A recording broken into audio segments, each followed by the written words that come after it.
Okay, I have to share the link to this live stream. Let's hope it doesn't crash like it did before. I don't have much luck with live streams. John Razimus here with a live stream video because I don't have time to edit.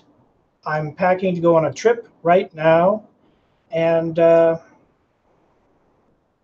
this is going to be a short, quick video. All right. I just need to check something to see something real quick. All right. We are back. That is correct. If you can hear me, let me know if you can hear me. This video is titled Breakthrough Epiphany that I had Sunday night, Monday morning. Hopefully this video stays up. For 7 years, I've been thinking about my poltergeist encounter, 7 years straight. As it happened, I was thinking about it, obviously, on a daily basis, even though I pretended not to, because I didn't want to encourage the entities. And here is the breakthrough. Let me read the tweet real quick. Monday morning, September 24th, 2:55 p.m., I tweeted, had a breakthrough epiphany today. Funny how long it took, 7 years. Maybe I'll make a video about it, but I'm at work. And this is the epiphany. Hopefully people can hear this and see this. The epiphany involves a detail about my encounters. I recently made a compilation documentary video about my poltergeist encounters, and I talked about the pillows that pushed down 2 times. These pillows, and this video is for the future. I'm going on a trip, I'm packing, I don't have time to edit this video. So this is live for you, for future generations, but let me get the 2 pillows. I've kept them in the garage ever since. I only brought them out of the garage to show them in one video, and then I put them back. But here they are. I've never recovered them because I don't know how to sew. I was going to just fake it and like fake sew, but the story, for those who've never heard it before, goes like this. So I lived in a poltergeist haunted room. I moved into it. I found it on Craigslist. I believe it was $400 a month, the cheapest I could find. I was in a pretty bad house before with some frat type guys, and they had a puppy, and it was going all over the wooden floors. And I knew that, hey, if the landlord sees all this on the wooden floors, he might ask every roommate to pay up $1,000 to fix these floors, or more than that. They weren't pristine wooden floors, but that's beside the point. It was more than that. There were fleas in my room. I did a flea bomb in my room, and it just wasn't an ideal house. It was pretty filthy physically. I wanted to get out of there. So I moved out. I moved into a poltergeist haunted room, of all things, 1,000,000 times worse than a house with a dog that poops all over the place. Worse than a house with fleas in your room. The entity, the poltergeist, sat on moved objects every single day, 10 to 20 objects a day for 165 days in a row, 5.5 months in a row. But one of the more unusual things it moved was it sat on this stack of pillows. Why do I even have these 2 pillows? Because I collect space age chairs from the late 60s, early 70s. And to get period piece space age chair pillow covers costs over $100 a piece. And I found some garage sale pillows for dirt cheap. They were like $1 a piece. It was really tacky plaid cloth that I took off. This one was probably just a generic couch corduroy or something. I took off the cruddy cloth and I was going to put a nice white or a nice red or black or gray or something to match this chair I'm sitting on right now. I'm just going to show the chair to get people an idea what the type of chairs I collect. You know, this tulip chair. It's a space age tulip chair. The original Star Trek, I believe, the captain's chair was inspired by one of these tulip chairs, if not was one similar to it. And the space age chairs came about because of the moon landing and the anticipation of the moon landing. The space age furniture trend was very short from what I have heard and read. But anyway, I had these two pillows stacked on maybe 2 boxes. They were pretty low.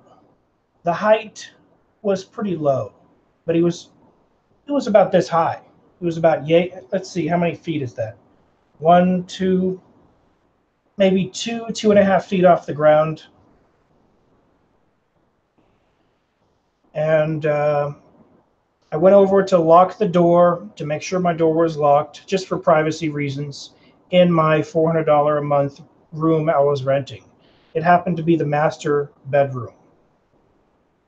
So I thought it was great. It had a private bath. It had nice closet space.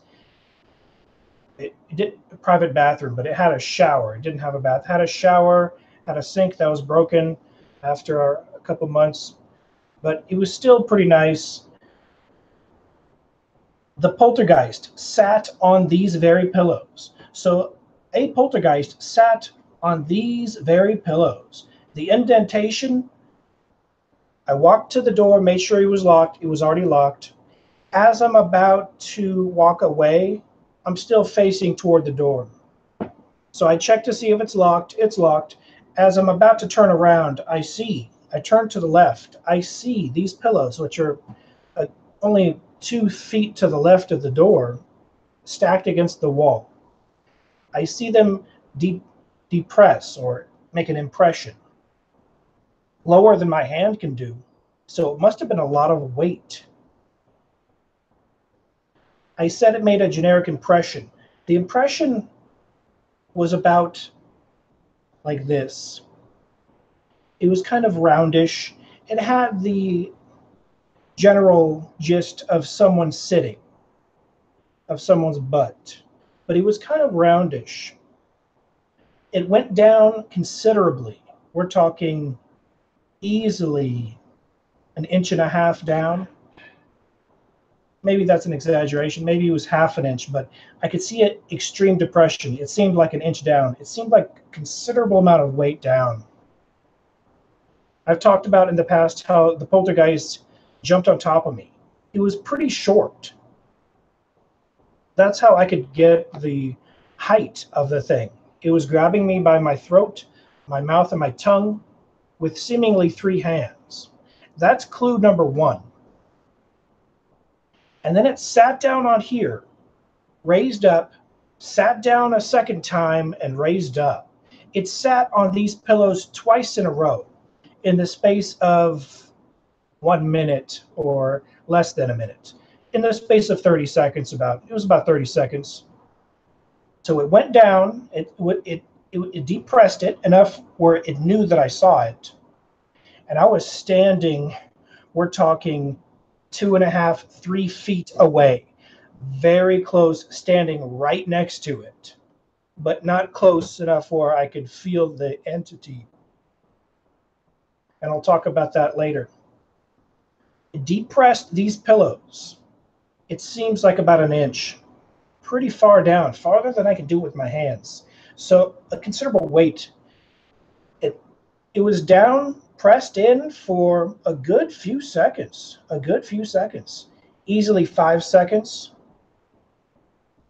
and then lifted up, And just as I thought it was over, it was amazing and phenomenal to witness that with my eyes alone. Just when I thought it was over, that was the first time I'd ever seen such impressions made by the poltergeist. I had seen minimal depressions on my bed. We're talking very minimal. This was before the incident of it sitting on my edge of my bed. That incident happened like in 2014, way after. We're talking 2011. So in 2011, it sits down for about an inch down for about 5 seconds, lifts up, and then maybe 10 seconds go by.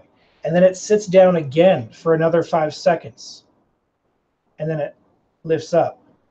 And as I said in the video not too long ago, I was tempted to wave my hand as it was depressed, but I was kind of freaked out. When there's a demon in your room, a poltergeist in your room, ghost, whatever you want to call it, and it's a particularly malicious, trickster, freaky, scary one, not Casper the Friendly Ghost, but it always had a negative demonic vibe. It always had a demonic vibe. The thing knocked over 10 to 15 to 20 objects a day for 165 days in a row. And I did the math and I crunched the numbers. Over 1,000 things I saw in front of my face moving. Sometimes as close as 1 foot, sometimes as far away as 15 feet. Just the diagonal length of the room itself, because I saw it as far away in the room and as close as a foot away, other than when it jumped on me. That was less than a foot. That was on top of me. But the epiphany I had on Sunday night, Monday morning, just this past Sunday, Monday, I thought about this for 7 years in a row. And this is the epiphany that popped in my head and said, there wasn't one poltergeist demon, there were two. And I've always considered possibly there were two, but there's no way I can prove it. But Sunday night, Monday morning, I thought, it made the impression. It got up, and then it sat down for a second time. But the epiphany is this. It was two demons. They took turns sitting down.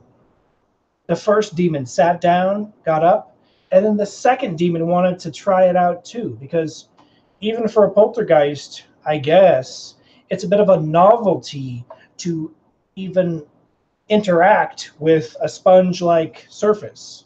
So to them, they're looking at it like almost an otherworldly being, because they are from another dimension. And they have this ability for manipulating objects, poltergeist moving objects. How they got this ability, I think they've always had it. Maybe they learned it. It's hard to say. These are energy beings. So I can't even comprehend how an energy being can depress a foam pillow, let alone knock over objects in my room. But it did. And the epiphany is I'm 100% confident. It's no longer, what was it? I'm positive. It was two poltergeist demons tag teaming.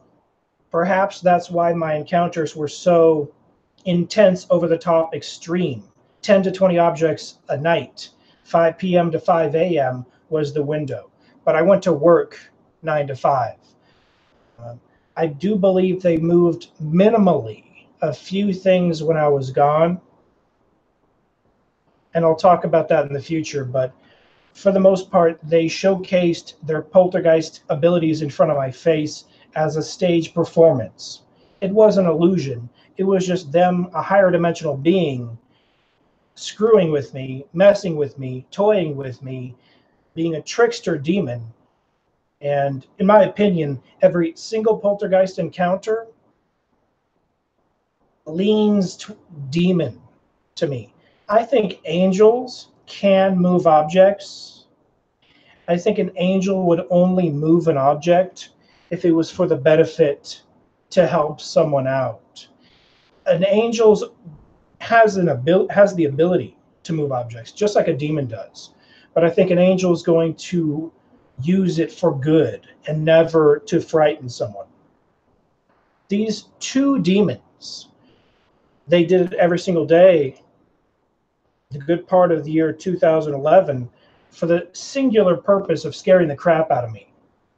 But it wore down. I became used to it. Roger Morneau said, it's unusual how the human mind can adjust to the impossible. That's exactly what happened to me. 2 weeks in, it only took me 2 weeks to get used to the entities, which I thought was one. So these demons, these demon poltergeists really tried hard to appear as one demon, but they were secretly, and it's easy for them to have secretly done stuff because I can't hear them. I can't hear them communicate. I can't see them. They're optically 100% invisible. But knowing with the Epiphany that they took turns and both of them sat on these very pillows, I now can think back on the other occasions when I sensed that it was more than one entity. When it jumped on top of me, I felt 3 hands. So they were helping each other out. I believe these entities are so weak from the perspective of being able to move objects that they stack on top of each other. And I've said the word stack on top of each other before. The other tag team incidents that I can think back and recall upon would have been the green screen that was yanked down. And in a future documentary, The Demon Poltergeist Haunting, Part 2, I'm going to recreate. I'm going to do some recreations, and it's going to be hard because even movie special effects can't reproduce what I saw. Gravity can't reproduce what I saw. Nothing can reproduce what I saw. I never asked the entities to do something for me. I wanted zero communication with them. When a demon is in your room, the last thing you want to do is say, hey, can you do some tricks for me? Because the second you say, hey, can you do some tricks for me, you're in league with them. So never, the only time I ever communicated with them is when I said, leave. Can you leave my room? Get out of my room. I command you to leave. That would have been my only communication except a very few times. Let me get back to the green screen. So the green screen, I pinned it up because I do make YouTube videos, and I was planning on making a hoax hunter video, and I never made any in the entire year of 2011. I didn't make a single hoax hunter video because this poltergeist encounter caught me off guard, and I was like, I don't want to deal with this stuff. I don't want anything to do with spirits or demons. I was busting jokers, trolls. I was busting internet forum trolls that pretended they were time travelers. And that's what I was focused on. Just Art Bell fans that took the time traveler caller line too far and formed a cult where people were worshiping these fake time travelers. So I was focused on busting liars. I was never focused on anything of the spiritual nature, let alone anything resembling remotely having anything to do with spirits, let alone demons. Demons sat down on here twice in a row. It was 2 demons. Here's the other incident. I pinned the green screen to my wall. It was near the corner of the wall. There would have been about this much not touching the corner, but these, now that I know it's 2, poltergeist demons were territorial of that corner. They entered the room seemingly from the corner of the room and perhaps exited.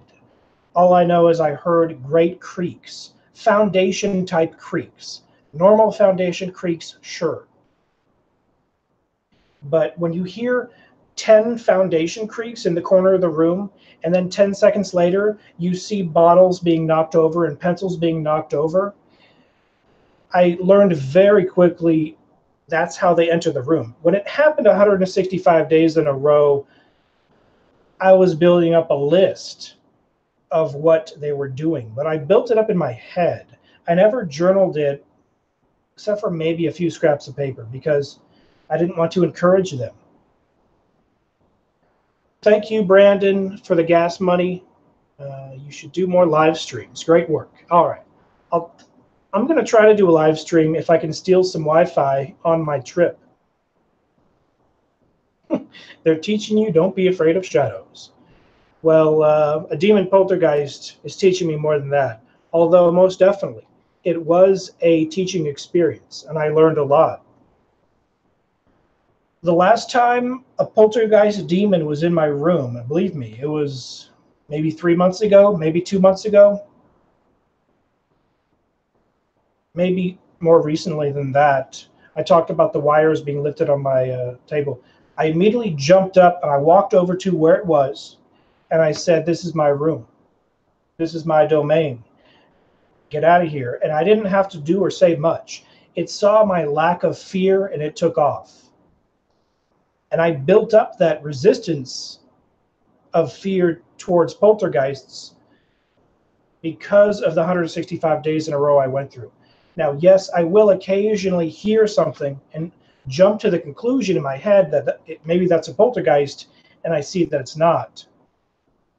And I have used the word PTSD in relating how that is, even though it's nothing like something a veteran would go through, something they experienced in war. They experienced something a million times more horrific, I'm sure. I don't compare myself to the great veterans who protect this country. I was just a guy working a regular job. I can tell you what the job was. It was a call center job, but I never took any calls. I worked on a video game chat support and email support. That's what I did. It was a pretty cushy job, a pretty easy job. I had very little stress. I bought a car. I was making payments on a car. I moved out of my sister's house. That helped me live there. That house is where I had the encounter with my first demon. So I came to the conclusion the entire city of Santa Maria, California, is a headquarters for demons, or perhaps they just saw that I was a little bit different than everyone else. I just moved there. The demon encounter at my sister's house probably happened no later than a year after I moved there for the first time ever. So I was not a local to that exact city, although I am a local to a couple cities over, Santa Ynez, Solvang, California, very close.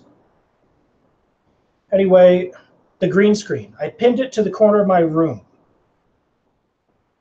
The tacks flew out of the wall, and one of them almost hit me. The tacks flew. One of them almost hit me.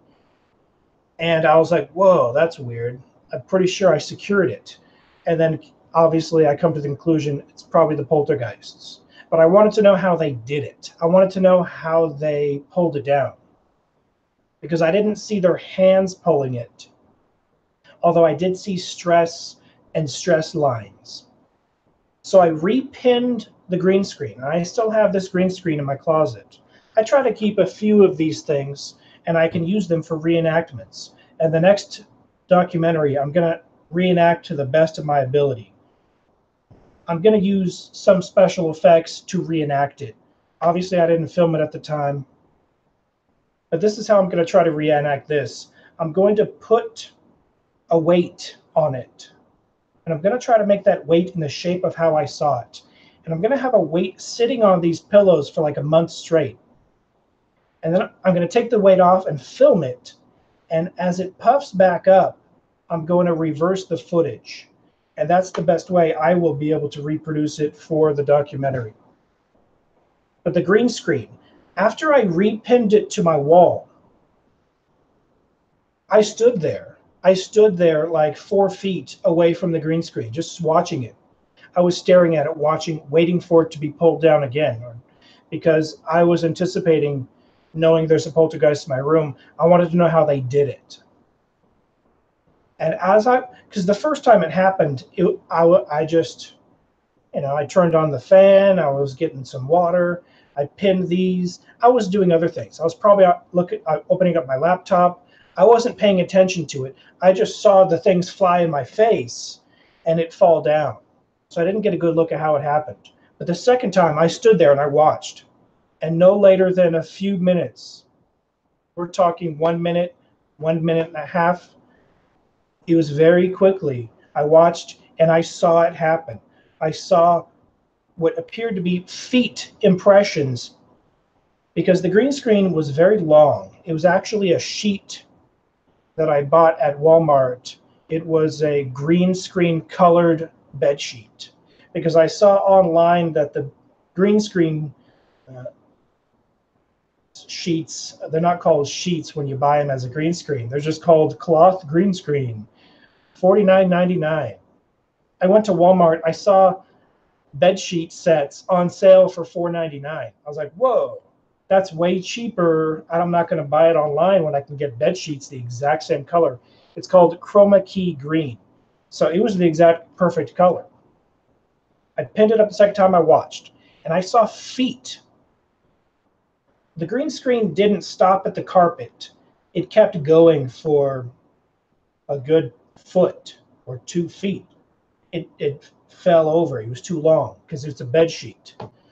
And the demon poltergeist, which I now know to be 2 demon poltergeists, it looked like they stacked on top of each other, in the fact that I saw feet print jumping, and he was jumping strategically, precisely in the crevice of the wall, between the wall and this green screen falling. And he was pushing with his feet, jumping up and down. So I saw one jump. And then I saw the feet prints to an extent. They weren't super defined. They weren't as defined as the impression I saw on this pillow. It was just the carpet, very minimally defined. And then I didn't see those feet print move.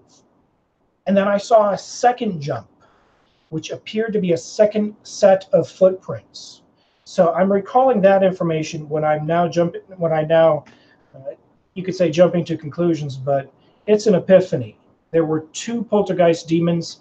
They were helping each other out. They were tag teaming. One of them would knock over 5 items. The other one would knock over 5 more. It's the reason I believe, now is my new theory, why there was such extreme activity. There wasn't levitation. So it's not like the movie Poltergeist. There wasn't chairs stacking. No chair stacking took place. There wasn't door opening and door closing. They never opened or closed any doors.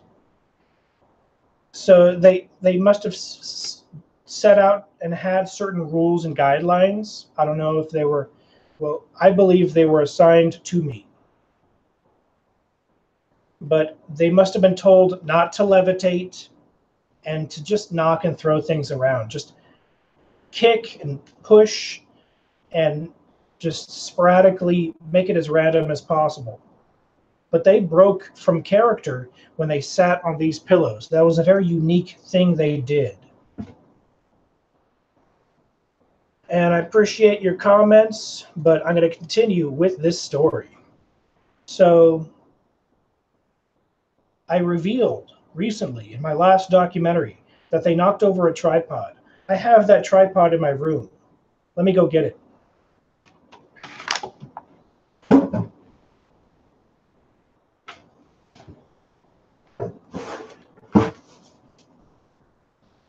This is the tripod the demon poltergeists knocked over. This tripod was in the corner of my room. Now, this was before I noticed the pattern of them knocking everything out of the corner. This is before I came to the theory that they're entering from the corner. This is before I knew they were territorial of the corner. This must have been early on, when they were just knocking over pencils, cups, bottles of water, stepping on a few things here and there, creaking, creaking, creaking. I did hear a lot of foundation creaks, and more than foundation creaks. It almost sounds like noises of knocking from the inside of the wall type sounds. But I had this tripod in the corner of my room with my Sony Handycam on it. It was a Handycam, yeah. It must have been a year-old model or 2-year. old model, or 3. It was on sale. I had it on there, and it was sitting in the corner of my room at least 3 weeks. I remember it was there for a significant amount of time. So 3 weeks, this is sitting in the corner of my room. Now, it has since broken. It's not supposed to go down that far. It's an old tripod I haven't used in a long time. I don't use it anymore. I have 2 other tripods. But I had it like this in the corner of my room for 3 weeks straight, easily 3 weeks. And oh yeah, there was a camera on top of it, 3 weeks sitting in the corner, perfectly still, not touching the wall, easily this far away from touching the wall. So pretty close to the corner, but not touching the wall. So someone might say, oh, if it knocked over, it would have been just a car driving by, or a earthquake, or a train.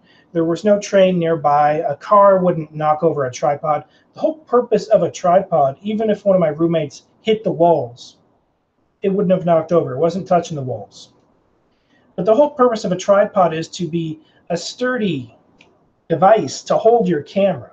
My camera was on top of it. I still have that camera somewhere, but I haven't used it in so many years. It's my 2011 camera that it's obsolete to me, but clearly the entity wanted me to film it. Perhaps this was one of the times it was really encouraging me. Hey, why don't you film this activity? In the corner of the room for 3 weeks. It knocked over. I might as well reveal, I've been holding stuff back because I didn't want comic book, I didn't want fictional writers and movie writers to get the ideas for their movie and book. That's one of the small motivations. It's one of the tiny motivations of me not sharing every detail, but this is what happened. Remember my tower computer? And I don't know if I still have that because it's obsolete. I might have given that back to my brother. I'm not sure if it's in my garage, but it would give it a little more perspective. So when I moved out to Santa Maria, I brought with me like I think it was about my 5 favorite DVDs. And I don't have too many DVDs. I've really gone down because no one buys DVDs anymore, or maybe they do, but I don't. But I had my 5 favorite DVDs stacked on top of my tower computer. This thing strategically was knocked over by the poltergeist, and it exactly fell on my stack of DVDs, and my DVDs strewn about the floor. That's the full story of the tripod incident. One of the more significant incidents. That's when I came to the conclusion it's territorial of the corner. That's when I first started moving things out of the corner, when that happened. It's a true story. It actually happened. I'm only wearing this poppy shirt because I'm doing laundry. I don't normally wear tour shirts. And I might as well do an unboxing. So here is something I got in the mail today. It's a purple sampler you might have seen on a Tim and Eric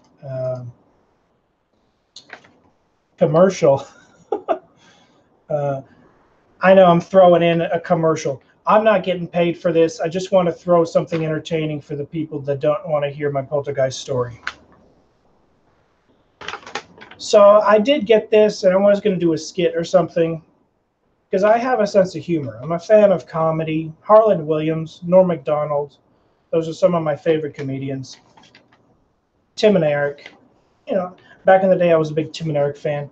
So I got this in the mail from Purple today for free, a free sample called The Square. You're supposed to put it on your head and it helps you go to sleep, but really it's a joke. So let's do this unboxing. This has been sitting on my desk for a couple days now. All right. So this is The Square. This is not an advertisement. I can't afford these Purple mattresses. They're too expensive. I can't afford it, Purple people. You guys need to lower your prices. Give a discount. But I do appreciate you shipping me this for free. The shipping was free and everything. I just thought it was funny.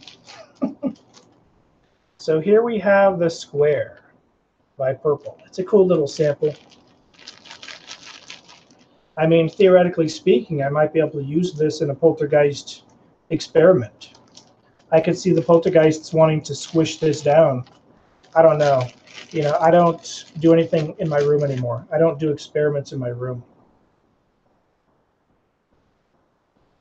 So it's pretty interesting. It says purple on it right there.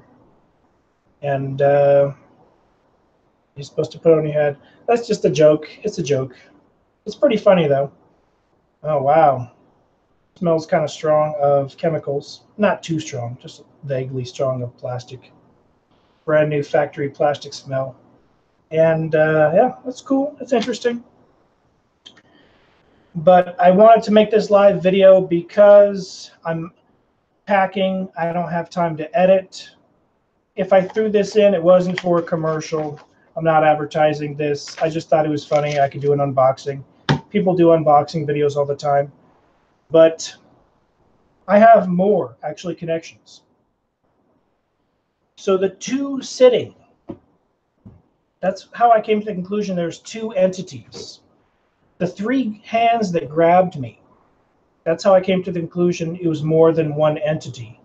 The two sets of feet that jumped on top of the green screen. So those are three instances of more than one entity. And there is another. There's a fourth instance. I was going to say this in my last couple videos, and I cut myself off, and I jump into tangents, and I was going to go back, and I never did. And I was talking about how the entity would walk through me every night. I would be laying in my bed, and the demon poltergeist, I know he was a spirit independent of my conscious being. There are a lot of idiots out there, a lot of fake doctors that think poltergeist activity is psychokinesis. Psychokinesis is the fictional, non-existent belief that, or I mean, it's a belief, but what I'm saying is it's a non-existent phenomenon, like the movie Phenomena, starring John Travolta. John Travolta has brain cancer. He has a tumor in his brain, and I met the guy who wrote that script. I was at, see how I go on tangents? I was at a local place with a friend in San Ynez. I grew up there. And she asked me to get her a drink. And this is a long time ago, off the subject. But this guy sitting next to me said, you know, what do you do? How's it going? Da, da, da. I didn't even ask him anything. And then she sits next to him and says, oh, what do you do? And he said he's a writer. And she asked him, and I was just sitting there listening at this point, but he said, you know, he's written a few movie scripts, and he wrote the movie Phenomena, starring John Travolta. Or is it Phenomena or Phenomenon? John Travolta has brain cancer. He moves objects with his mind. He can, here's Pyromar real quick. He can move and levitate objects. Like I remember John Travolta's character goes to a bar and he orders a drink and he gets mad and he like shatters the glass with his mind. A very corny movie concept, but the movie in and of itself was well written. It was well done, well executed, and actually I would consider a very cool movie. Very cool movie. I said, wow, that movie's very cool.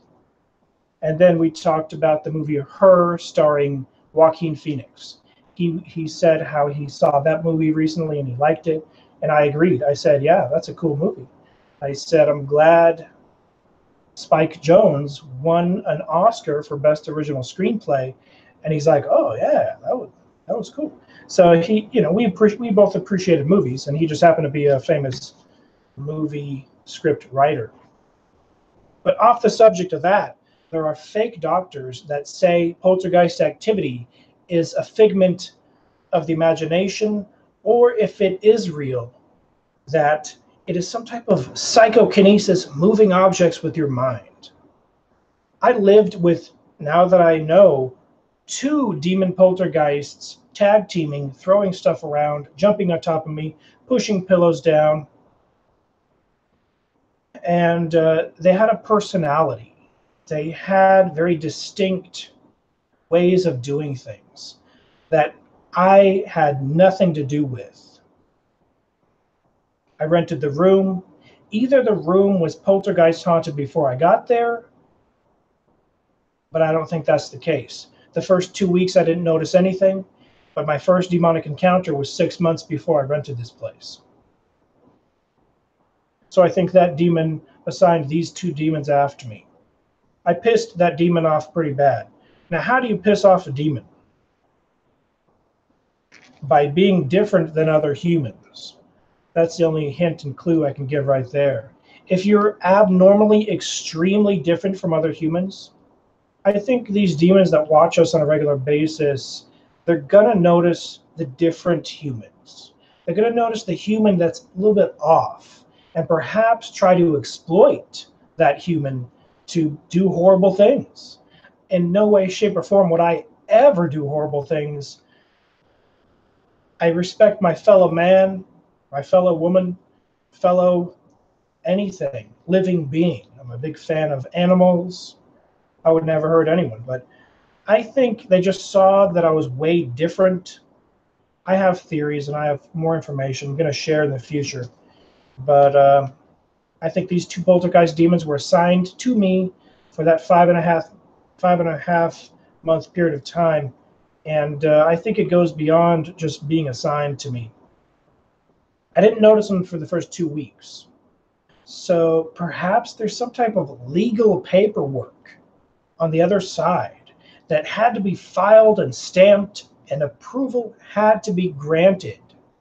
Talking about unseen, unknown laws of the universe. It took 2 weeks. There's a 2-week process because I was in a perfectly compatible environment for these poltergeists to be poltergeists, to bother me, to appear and reveal themselves to me. And I think there was some type of an approval process because every time I kicked them out, every time I commanded them to leave, they came back 1 hour later every single time. That told me pretty quickly. You see, I kicked them out of my room easily 20, 30, 40 times, maybe 40 at the most.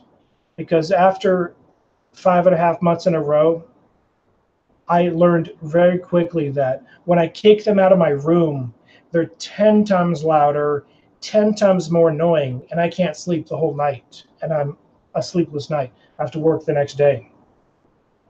So I stopped kicking them out. Instead of kicking them out, I kind of Buddhist meditated. I didn't actually Buddhist meditate. What I'm saying is my reaction to them was, I don't care. I'm not even going to acknowledge your existence. So for a good 3 months in a row, now it wasn't probably the first 2 weeks, but after the first 2 weeks, first 2 weeks, nothing happened. I'm talking about 2 weeks into it. So for the first month solid, I would have had no sleep whatsoever the first 2 weeks of the activity. But I quickly learned. I bought a fan, turned it to max, bought another pillow, put it over my ear. I could still hear them. I coped with it and dealt with it. I did come up with some strategies. I read Think and Grow Rich by Napoleon Hill a couple of years before this. I remembered that book helped me a little bit, so I bought it. I ordered 2 copies on Amazon, one for myself, one for a friend. This friend still has the copy and they can corroborate the story, but I'm sure they don't even care about my YouTube channel. I don't think they've watched a single one of my videos. I don't think they would want me to rope them into a video, but they still have their copy of Think and Grow Rich. As far as my copy, I think it's in a box in the garage. I need to go get it. But Think and Grow Rich is about positively minded, thinking positive, staying positive, writing goals out. My goal was overcome the obstacle of poltergeist knocking crap over in my room every single day. Get these things out of my life, but you can't. It's something having to do with laws, eternal laws, some type of unseen, invisible laws of a spiritual nature. And it was a test I had to go through. I believe I succeeded. Even when they knocked over my tripod with my camera on it, and it knocked over my DVD stack, They clearly wanted me to film them. I had zero desire to film them. And to this day, see, you got to understand, this channel would have 1 billion views if I filmed this stuff. I went against the temptation of filming it because, and I've made videos about this, but I might as well detail in extreme detail. There's a sense of fear. There's a sense of demons being in your room. If it was of a playful nature, like Casper the Ghost, sure, I might start filming it. But when you know of a surety, of a fact, it's a negative entity, it's a malicious entity, it's a demon spawn from hell, you start to think, I don't want to enter a contract with a demon that wants to destroy me. It definitely wanted to destroy my sleep. I showed up late to work only once. In the entire period of time, I only showed up late to work once, and I had perfect attendance. So my perfect attendance was destroyed by a sleepless night, by poltergeist activity, but I didn't dare mention anything like that to my bosses. I just said, sorry, I slept in, I apologize. They didn't care. They're like, whatever, no big deal. But I did tell a couple coworkers at work. I told easily 5 coworkers. And I'm still in contact with one of those coworkers, maybe 2 of them. And if I were to ask them, they would say, yeah, I remember you telling us that. And if I were to ask them, they would probably say, no, I don't want to have anything to do with YouTube. I could ask one of them if they would give a statement for this channel. You remember when I told you in 2011, my poltergeist encounters? Maybe they'd give a statement. I would like it if one of them said, sure, I'll record audio for you or something. But they weren't my close friends. They're just my acquaintances at work. I consider them my friends, 2 of them, but I could see if they would decline that request. Advice I got from my coworkers at work. One of my coworkers said, oh, do you have any haunted objects in your room? Did you recently buy like a skull or like a freaking lava rock from Hawaii? I said, no, I didn't buy any foreign objects. This is not object related. There were no haunted objects in my room. And then I thought about it and I looked and I was like, no, nothing in my room is haunted. And then I told he happened to be the teacher of the class of the new recruits for this call center. And I sporadically, spontaneously, I think he's the last person I told at work. So he would have been like the 5th person I told. I didn't know him very well, but for some reason I confided in him. I said, hey, have you ever experienced any poltergeist activity or anything crazy, ghostly activity? I wouldn't even tell them I have. I would just tell them, hey, you have ever experienced this? To see what their response is, and then I would tell them what happened to me. If they'd said no, I would just change the subject, end the conversation. But he said, oh, when I was a kid, I saw spirits.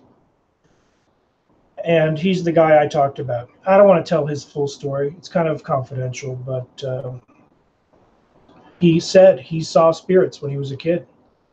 And I forgot to ask him what they looked like. I forgot to ask him. It was kind of a sensitive subject for him.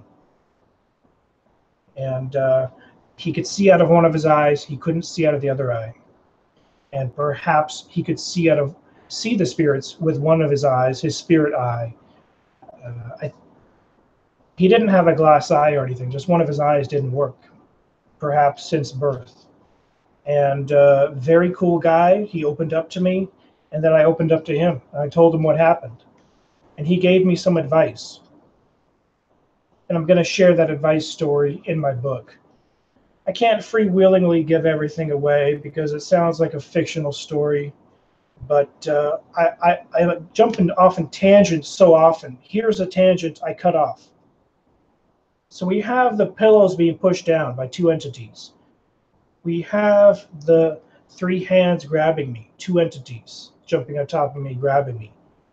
They stacked on top of each other. That's why I didn't know it was 2 entities. These entities a spirit I used to have the conclusion spirits bump into each other and spirits can walk through us, but they can't walk through each other. But that's not correct. Spirits can walk through each other. That's very unusual to me, that they can walk through each other. I guess energy can walk through energy. So we have the pillows being pushed down by two entities, the hands of two entities, the feet stepping on the green screen of two entities. And the fourth double entity instance would be when the spirit walked through me every night. Every single night I was laying down, from right to left, it walked through me like clockwork. I did check the times. When I say like clockwork, I mean kind of like they're taking off a box for their work shift. But they didn't do it at the exact same time every night. Sometimes they would have done it at 8 p.m. Sometimes it would have been at 9. Sometimes it would have been in between there. Sometimes it would have been at 10. It was totally odd increments. I did try to keep a mental calendar or a mental calculation, but it was odd times.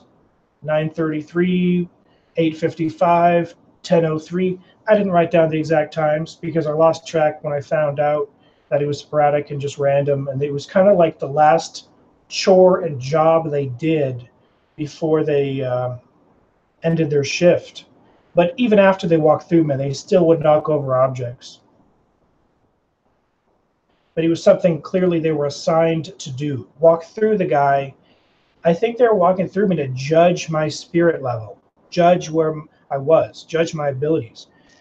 Perhaps they can get information about my thoughts by walking through me. I don't know. I think it's more of a spiritual vibrational nature.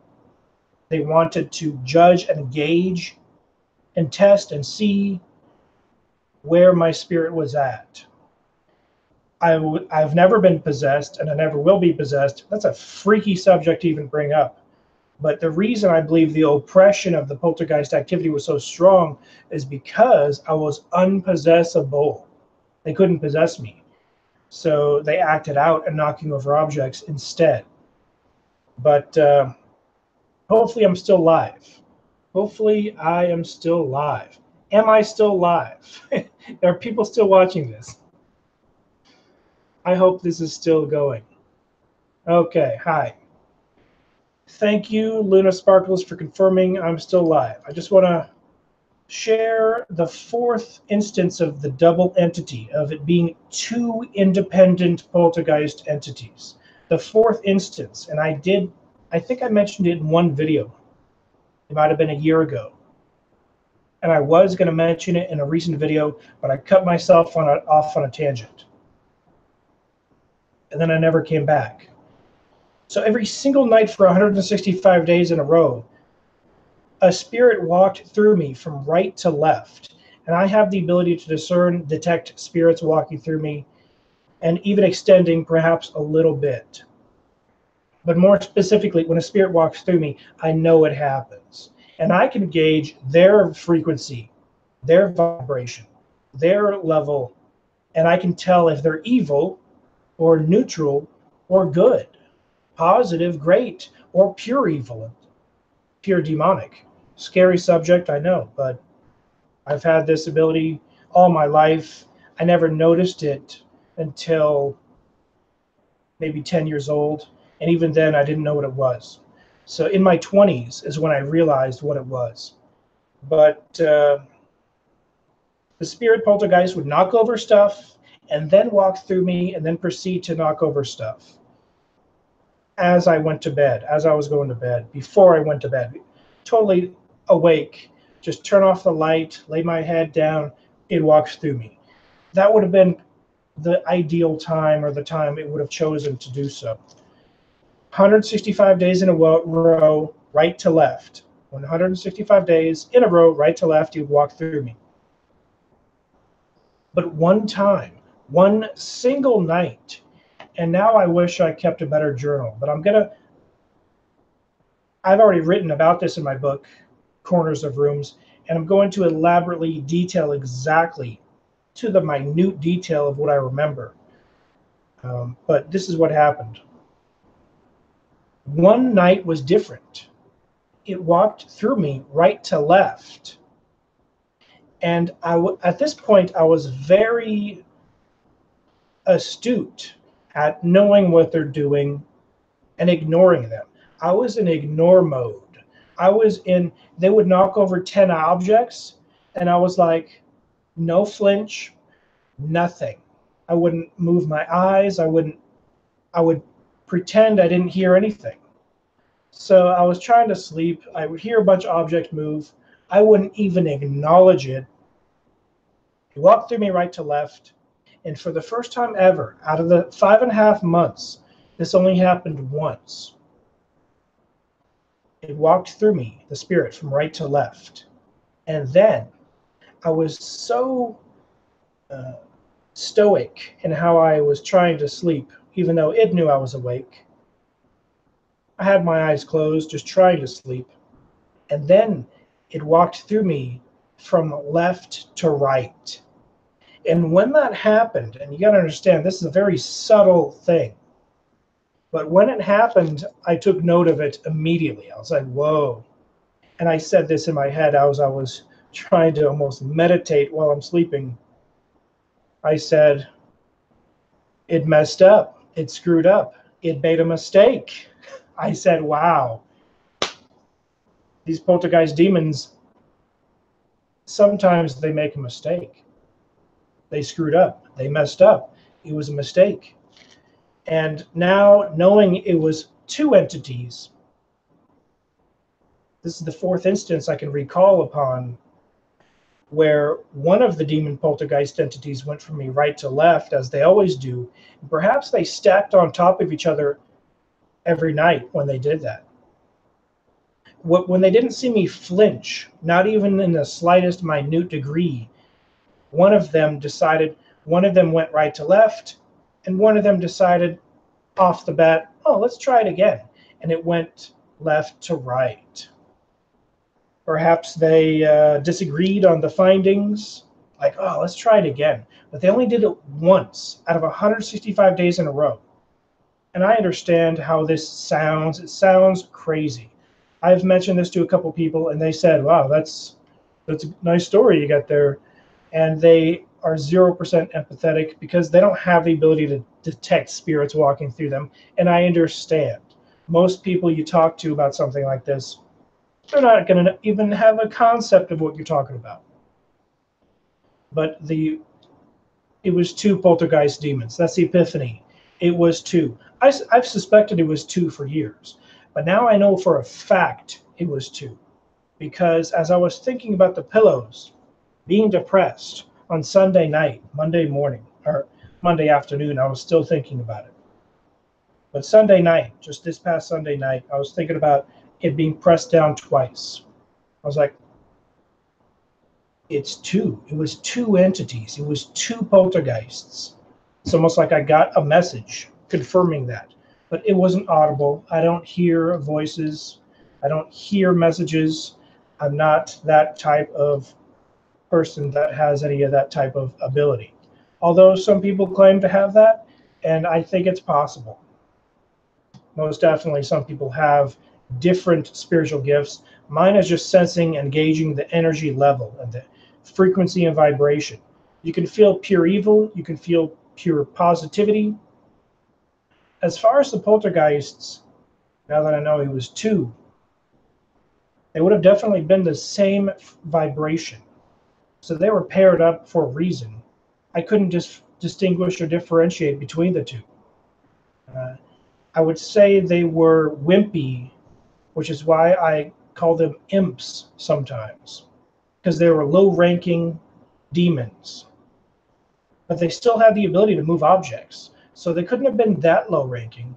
Perhaps moving objects is a high-ranking thing. In the Roger Morneau case, he experienced poltergeist activity, and the poltergeist demon that moved objects in his room was super high-ranking. When he told it to speak, and it spoke, it confirmed to him it was one of the counselors. And the counselors is one of the high-ranking spirits in this negative organization. I can't vouch for the truthfulness of his story, other than he said he was poltergeist after he left for 6 months, and I was poltergeist for 6 months, haunted for 6 months. I didn't leave any organization, so I can't relate that story exactly. I didn't do what Roger Morneau did. Roger Morneau made probably a couple $1,000 from the horse races, from a demon giving him that winning horse. And that, I guess, would have been the main reward he received during the worship of negative entities. But he did have to pay the price. And the price was 6 months of poltergeist activity and residual poltergeist activity the rest of his life. Whenever I talk about spirits, sometimes they show up. They want to hear my story. I'm not sensing one right now, but a little bit earlier when I was talking about the pillow being depressed, I did sense something. But I don't know if it's here or not. It's definitely not a super positive vibe. It's a little bit freaky. Talking about the subject, a little bit freaky. They are legion, for they are many, Brandon Young says. Yeah, I agree. You know, there is a video Brandon shared with me, and this guy in this video, and I can't say his denomination because the last time I said it, some things happened in my video and I had to re-upload with edits, but I think certain keywords.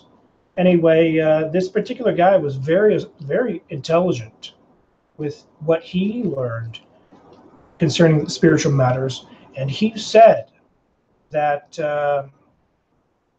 according to his particular group, which is not mine, he said there are thousands of spirits around us at all times. Thousands. We can't see them. We can't perceive them. We can't sense them. We can't hear them. But there are thousands around us at all times. And when I heard that, I was like, wow, it's pretty freaky. That is freaky. And if that's true, I don't know if that's true, but if that's true, and he's talking about negative ones, that's why it's freaky. Not just ancestors and positive ones, but negative ones per human. He said there are thousands. I can't confirm or deny that. All I can do is confirm and deny the individual ones around us. I do think we each have a guardian angel, positive one that watches us, and a negative one to counterbalance that, yin and the yang. And a lot of people think it's just an angel on one shoulder, a devil on the other. And I think most definitely our conscience can be attributed to that analogy. But I do think independent of that, there's a literal guardian angel entity being independent from us, that's conscious, watching us at all times, and a negative freaking demon watching us at all times. I think it has to do with the truth. We can't say the truth as much as these two beings can say the truth. And I think these two beings are going to act almost as lawyers. The negative one against us, and the guardian angel for us. That's just a theory that I came up with. But this guy said there are thousands of negative spirits around us at all times. If that's the case, I can't confirm that's the case, but if that's the case, I think maybe it takes 1,000 of them to even have enough energy to manifest into one being to move an object. Or perhaps 2 or 1 or 100, 10, 20. I can't see them. It's an unseen, unknown realm. These are unseen, unknown beings of great mystery. But I know for a fact there were at least 2 demon poltergeists that harassed me for 5.5 months in a row. It happened. I'd be willing to testify. I'd be willing to put my hand on a stack of Bibles, but I believe in other religious texts as well. A stack of other religious texts. Name your text. The books that I consider to be true. A stack of those. I'd be happy to do it, but I realize the visual of me doing it would look cliche, and it would look staged, and it would look fake. A lie detector test. I'd be willing to take any lie detector test. But I hear there are methods how you can beat it, and that's why the agencies haven't relied on lie detector tests for like 20 years, because there are so many apparently strategies on how to defeat the lie detector test. I could just probably watch a YouTube video how to get out, how to cheat a lie detector test. They probably exist. Yeah, polygraph. That's what I'm talking about. The polygraph is faulty. If you're gonna bake a cake, you have to eat it too. Yeah.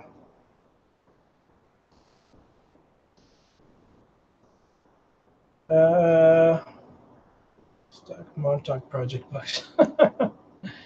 I mean, I'll swear on a stack of any books, but I realize the visual would look like a stunt, and I want to just come.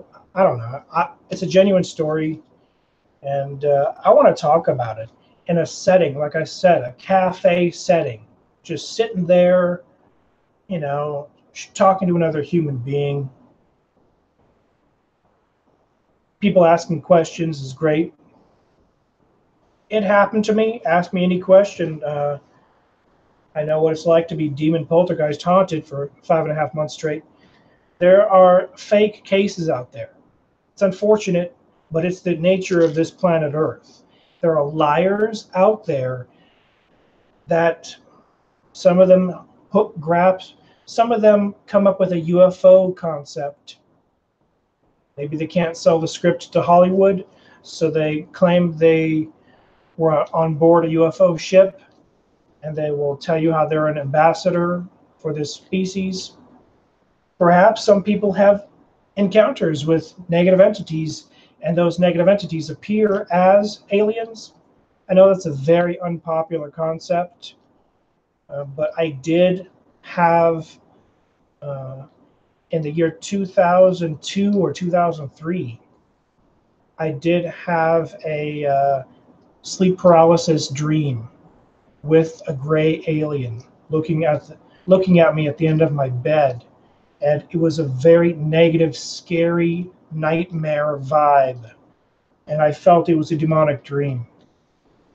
So that's my experience with gray aliens. I had a sleep paralysis dream, and it was full-blown sleep paralysis. When something is sleep paralysis, I'll admit it off the bat. I've probably had sleep paralysis 5 to 10 times my entire life. It's pretty rare, pretty rare.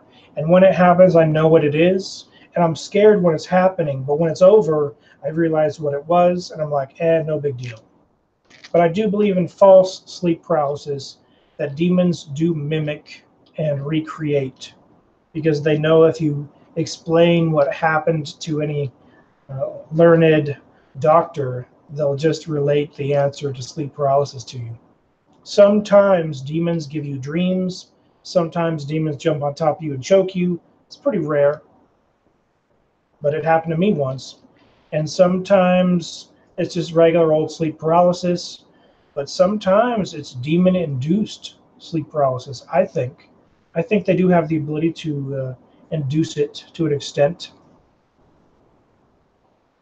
You think you have a succubus attached to your aura? Well, I think everyone has an angel and a demon. And I think that demon is sometimes more successful at sucking our energy than others. How do we block that? You pretty much have to learn it on your own. I would never claim to be a guru with answers, because gurus, they charge for answers. I would never charge to help people with answers like that. So the techniques I used, the Think and Grow Rich book is the #1 technique I used. It's a free book you can download for free because the copyright expired. I think it's like a 1940s book. So the copyright expired a long time ago. You can download the PDF for free. It's called Think and Grow Rich by Napoleon Hill. It's not about getting money. It seems like that. That's why it's a bestseller. But it's about thinking positively. And when you think positively enough, your entire thought process changes. Napoleon Hill said your mind becomes magnetized like crystals, like magnets, magnetized positively. He says if you think of negative thoughts and dwell on negative thoughts, your mind will be wired, like programmed and charged and magnetized toward negative things. And when I read that, I was like, wow, that's interesting. I'll give this a try. I'll give it a shot. There's nothing to lose. Might as well try it out. I tried it out. It worked. During the demon poltergeist attacks in 2011, I tried positive thoughts. And trust me, I tried it probably for a couple months. I tried it for at least 3 months straight. But for 2 weeks straight, I had positive thoughts. I didn't have a single negative thought for 2 weeks straight. After I really applied myself to exactly to the letter of the law, to the T, follow this advice Napoleon Hill has in his book, to be positively minded. So you almost have to be in a cartoon state of always smiling. And as the Buddha would teach, that will stress you out and it'll break the string. You'll be too stressed out. It'll eventually fail. You can't keep up the positive mindset all the time. It's literally, for human beings, impossible. So what happened after 2 weeks is I went to work at the end of the 2 weeks. We're talking not a negative thought. We're talking poltergeist activity is flying around my room. Knocked over, kicked over, dings, sits, creaks, and I was still in a positive mindset.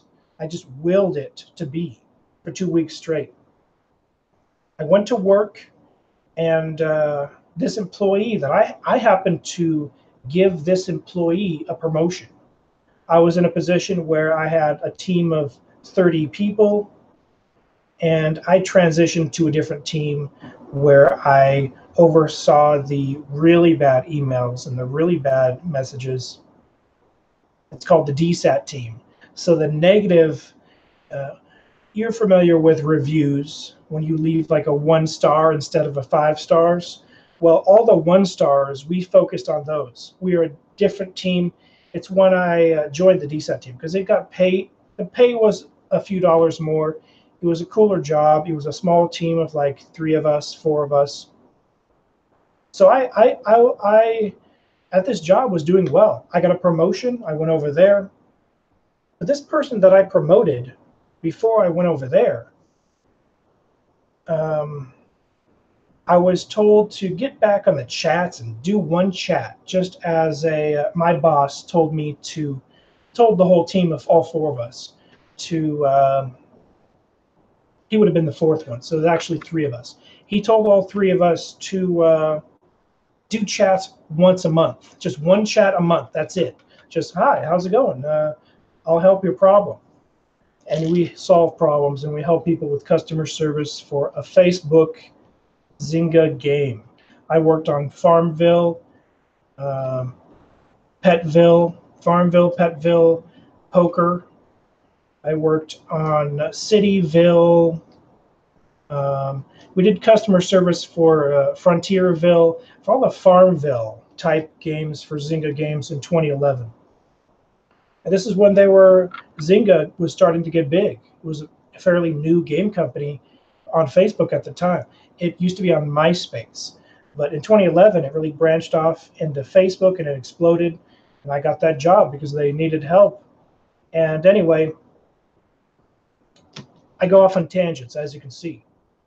So my boss told me to take 1 chat. You gotta understand, I hadn't taken a chat for a year because I was a supervisor. I didn't do chats. I just helped my team. And then I moved over to the DSAT team.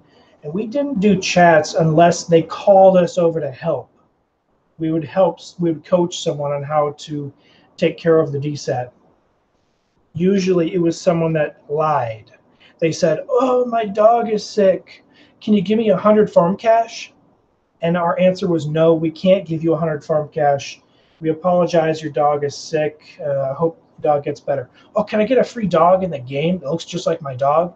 And the dogs cost like 500 farm cash or whatever. And people will try to scam us constantly out of free dogs and free farm cash. Anyway, so that's the type of chats we did. But my boss told me to do a chat. So I haven't done a chat for a year straight at this point, and I log in and my login isn't working properly. So I figure it out. I finally remember my login, and there's like 3 tools we have to open. There's like an admin tool and like some stats tool, and then there's the chat tool. And I didn't have passwords to all 3 tools.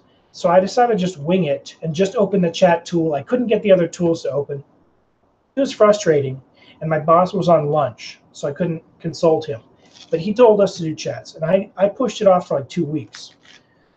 I was in a positive mindset, but I was doing what the other 2 DSAT team members were doing.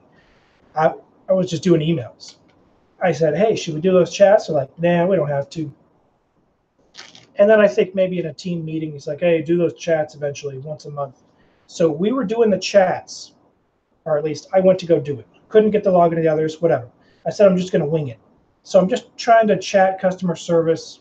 I have a lot of experience. I was a team lead of multiple games, a DSAT lead. And this particular leader of this team was very infuriated. Remember, I had a positive mindset for 2 weeks straight. Nothing but love and peace and positivity towards all human beings. Even toward the poltergeists, I was trying to be positive and think of positive things about the situation. I'll get over this, no big deal. I tried to stay positive 100%. And I was for 2 weeks straight. I had like a crazy mindset, and it was positive and good. But at the end, it snapped very easily. What happened was the leader of that group, who I was doing the chat my boss told me to do, she was infuriated that I would lower the score of their team because she knew I hadn't taken a chat for a year. And her team, I guess, was one of the highest scores, and she was competing with a different game chat team, customer support via chat. And she went into the manager's office, and she screamed and yelled at the manager. I'm just doing a chat helping, and I'm doing a decent job. I just can't credit them any cash, but it doesn't matter because most of the time they don't have a legitimate issue. They're just asking for help in the game. So I'm helping the guy, and then the manager comes to me and tells me to get off the chat, and I get off the chat, and the manager takes me in her office, and she yells at me, says, oh, what are you doing? You're lowering their scores. She's just repeating what the other employee said, the leader of this team. And I said, no, I'm not hurting their scores. And she even insinuated I was purposely trying to hurt their scores. And I explained the whole thing, that the boss told us to take 1 chat a month. That just happened to me by 1 chat. And my boss was yelling at me. I was in a positive mindset, positive, positive, positive. And this boss that was yelling at me, I noticed she had The Secret on her bookshelf. You know, The Secret, you've heard of that. And she had like the 10 commitments of The Secret, like pinned to her wall. She had it like laminated. I don't know if it's 10. I've never read The Secret. But I hear, after reading about The Secret's existence, that it ripped off a lot of the concepts of the former incarnation of The Secret, Napoleon Hill's Think and Grow Rich. Now, if it's a true secret, Napoleon Hill did not invent it. Someone before him did write a Get Help book, and they had the secrets, and 1,000 years before that, they had the secrets, 1,000 years before that. But I believe the most helpful of the mind and the positive state of mind, Get Help, self-help book in the modern day is Napoleon Hill's Think and Grow Rich. I think The Secret watered it down, and clearly The Secret wasn't working for the boss because she was mad at me, yelling at me, while I was the whole time trying to stay positive. And it snapped, and I was like, I was just trying to do what my boss told me to do, whatever. And I got kind of angry. I didn't yell or anything. That's as loud as I got. But my boss got off lunch, and he explained the whole thing. He said it's no big deal. But I was pissed off. That's what snapped me, where I was pissed off.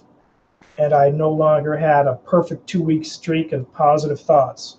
And I was also going home every day to a poltergeist demon, which I now believe to be 2 poltergeist demons knocking stuff over my room every single night. But I can elaborately detail every tiny thing of my life. I would usually go to Taco Bell. I would get a taco, a burrito. It was 2011. It was when the potato griller was brand new for Taco Bell. So I would get that. And they had an introductory price of 99 cents. So I would get 2 potato grillers on a regular basis. $2, that's a really cheap price. I can't remember if they still have potato grillers now, but if they do, they're way more than 99 cents. They're like $3 a piece. So they're a great amount more. All of my stories involve Taco Bell. No, they do not. But yeah, my story is true. Me eating a burrito is just as real as a poltergeist knocking over my stuff. I throw in mundane things into my stories on purpose because, you know, there is some truth analytical software. I don't think it's accurate, but if it is, what I'm saying is they don't use it as far as I know. But if they did use it, you could see my story about eating Taco Bell was just as truthful as when poltergeist activity knocked over in my room every single day for 5.5 months straight. And, you know, it was a crazy encounter. As I tweeted about, I started to study the demons to the extent of recognizing and realizing when I kicked them out, when I commanded them to leave, they would come back 1 hour later. So they were bound by a law in the universe where they had to leave for 1 hour. We're talking on the dot. They would come back exactly 1 hour later. So that was one of the things that was curious. And I think my record was kicking them out of my room 5 times. I got no sleep that night. Do the math. I kicked it out at 9 p.m. It was gone until 10 p.m. It showed up at 10 p.m. I kicked it out at 10 p.m. It showed up at 11 p.m. I kicked it out at 11 p.m. Showed up at 12 p.m. I kicked it out at 12 p.m. It would show up at 1 a.m. By that time, I had 0 sleep, and I gave up. I was like, forget about it. And then I noticed a pattern of it would fade away, and their ability to do anything would disappear by 5 a.m.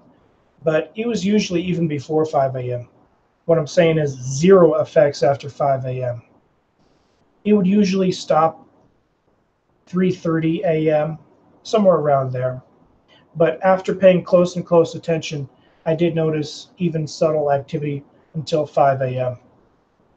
Creaks, sitting sounds. I witnessed it in front of my face. It sit on every surface in my room. And not just conventional surfaces, not surfaces you would think a human would think to sit on, but surfaces a freaking demon would think. Like, it would sit on everything, the smallest things. Obviously, I didn't have these in my room at the time. I recently made these things, but I had stacks of boxes. I had clothes, whatever. I didn't have that much. I bought 3 tables at a thrift store. I still have them to this day. And it would just sit and creak on everything. I think he was gauging to see what could easily be knocked over. And they would almost save it for later. And then whenever they considered the most ideal time to attempt to scare me, they would knock it over. But as I said, I got used to it. It was boring and mundane and ordinary. In my head, I would have thought, that's nothing, no big deal. But I did say that one time. I did egg them on one time. I said, your power is about as strong as my pinky. And then I said, well, at best, my index finger. And that really pissed them off because after I left, I moved to a house that was a mile away, maybe less than a mile. It was only a couple blocks maybe 5 blocks down the road on the same street, Drake Avenue. I literally looked on Craigslist for the cheapest house, and the next cheapest house, I think it was $100 more. I think it was $500 a month, was still on Drake Drive.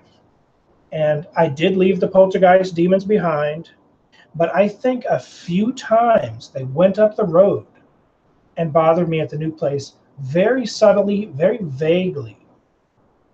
Whereas it was 10 to 20 objects a night, it became 1 to 2 objects a week for maybe 2 weeks. So maybe to fill in that gap to make it a solid 6 months, that's another law that perhaps they were assigned to harass me for 6 months in a row. But I was laying on my bed with my laptop, just sitting back, surfing. I think I was surfing eBay. I can't remember. I did buy, I remember, Ren and Stimpy DVDs on eBay in November or December of 2011 at the new house, the new room I rented. And as I was just chilling there with minimal activity, we're talking 2 objects a week for 2 weeks, I only noticed a few things. I was very at ease, very calm and peaceful. I was very happy that the poltergeist demons that I thought was 1 at the time, I think is 2 now, the demon didn't follow me. But I was sitting there, wide awake. The sun hadn't even set. It was probably 6 p.m., 6:30, somewhere around there, no later than 7. And I felt a flick. And I'll do it. It was about this hard. Ow. It felt exactly that hard, a flick in the center of my forehead, exactly right here, where they say the pineal gland is, or the pineal gland, or whatever, however you pronounce it. But I believe that was the demon who heard me make fun of it, saying it's as strong as my pinky, as strong as my index finger, and I think it showed me the index finger hitting my forehead, and that hurt. I don't want to reproduce that too often, but to be honest, the first thing I thought of when it happened was I thought, whoa, a small rock hit me? Because it felt like a small rock hit my head. I was like, what? And I recognized clearly a small rock didn't spontaneously hit me. It felt like an index finger hitting me square in the forehead. And that was kind of a goodbye. That was a goodbye from the demon poltergeist, or the 2, which I now believe is 2. And then I moved to a different state. I was in that new house for no longer than 2 months, because I remember January 2012, I moved here. And I did a video about the Philadelphia experiment. And if anyone wonders why I didn't immediately do a video about my demon poltergeist hauntings, because just like when it happened in 2011, I wanted to distance myself from these negative subjects, these scary subjects. I had just left them behind. I was relieved and happy. And I really wanted to do a video on the Montauk Project. I've read all the Montauk Project books, and I thought to myself, you know what? Because I wanted to get back into the hoax hunter thing. Judge whether, from my opinion, whether the Montauk Project was true or not, a hoax or not. But I thought, you know what? The story that precedes, that comes before the Montauk Project, which is easy to talk about, is the Philadelphia experiment. That's why I did the Philadelphia experiment first. I really wanted to do the Montauk Project video first, but I decided to do the Philadelphia experiment video first. And I can tell you this. When I talked about Carlos Allende, or his name was Carl Allen. Carl Allen, aka Carlos Allende. He changed his name almost to hide from people. People couldn't find him because he changed his name from Carl Allen to Carlos Allende. He was a big fan of the Spanish-speaking culture, He wanted to adopt it and just kind of hide under the radar with this new pseudonym that his parents knew about. His parents had his address, so he was only laying low from UFO people that were big into the Philadelphia experiment that he invented. Carl Allen admits he invented it. The degauzing of the ships he noticed, I think in the Philadelphia harbor or New York harbor, or wherever the Philadelphia experiment USS Eldridge was stationed at. He did see the USS Eldridge. He was a tourist walking around. A tourist walking around seeing the degauzing of the USS Eldridge. Degauzing is when they have huge magnets, electrical magnets, huge old-fashioned technology meant to demagnetize the entire ship. It's a battleship. I guess it's a battleship type ship, and it's made out of metal. And I don't know the exact name of this ship, but I do know that water landmines, they're not landmines, but they're water mines. You know, the spiky water mines? Well, those spiky water mines that the enemy would put in the Atlantic Ocean as we're crossing over to protect during World War II, the way they would go off is they were magnetized. And these mines would stick to the side of the battleships and blow them up. And so the USS Eldridge, and with standard procedure, they realized pretty quickly we don't want our fleet blown up. So they would demagnetize the ship. So when they did sail or float over the, I guess it's not sailing, it's just floating over the water mines, which I guess would be heavy enough where they would hide them. I guess they would weigh them so they would like bob below so they couldn't be seen from any scouts scouting them out. But it wouldn't blow it up. It would go over it and it wouldn't magnetize. And that's what Carl Allen saw. And when Carl Allen talked to a Navy, I guess there are a lot of Navy guys walking around, he said, hey, what's that? What's that equipment? What are they doing? They said, oh, that's degauzing of the ship. He's like, what's that? What the heck is that? Even I had to Google it. I didn't know what it was. They said, oh, it makes the ship invisible to the water mines. And Carl Allen jumped with that story. Makes the ship invisible to literally makes it optically invisible. Clearly, it doesn't optically make it invisible when you degauze it.